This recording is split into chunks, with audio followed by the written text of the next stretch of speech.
ሰላም ክቡራት ተኸታተልቲ መደብ ሳይኮሎጂ ከመይ ትኾኑ? እዚ ዩቲዩብ ቻነል ብዛዕባ ስነ ልቦና ጠቓምን ኣገዳስን ሓበሬታ ከምኡውን ትምህርቲ ዝቐርበሉ መደብ እዩ። ንቻነለይ ሓደሽቲ ዝኾንኩም ሳብስክራይብ ግበሩ፣ ከምኡውን ናብ ካልኦት ምእንቲ ንኽባፃሕ ሼር፣ ኮፒ፣ ላይክን ግበሩ። እምበኣርከስ ክቡራት ተኸታተልቲ ስነ ልቦና ወይ ከዓ ሳይኮሎጂ ክበሃል ብዙሕ ግዜ ሰሚዕኹም ትኾኑ ኢኹም። ካብዚ ብተወሳኺ እውን ኣብ ዝተፈላለዩ ማሕበራዊ ሚድያታት መራኸቢታት ማለት ከም ፌስቡክ፣ ቲክቶክ፣ ኢንስታግራም፣ ትዊተርን ካልኦትን ብዛዕባ ስነ ልቦና ዝገልጹ ዝተፈላለዩ ሓበሬታታት ተዘርጊሖም ንረክብ ኢና።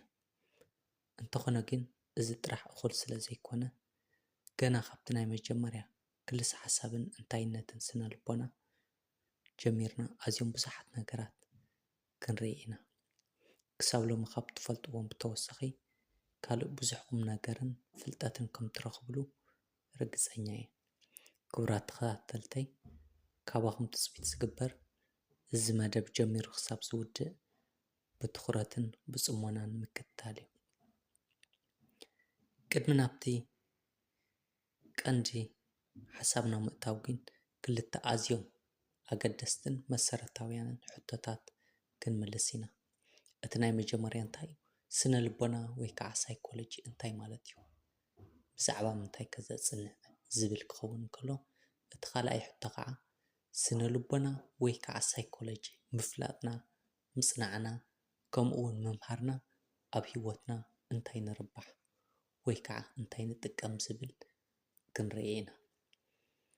ናብቲ ናይ መጀመርያ ከብለኩም እቲ ናይ መጀመርያ እንታይ እዩ? ስነ ልቦና ወይ ከዓ ሳይኮሎጂ እንታይ ማለት እዩ?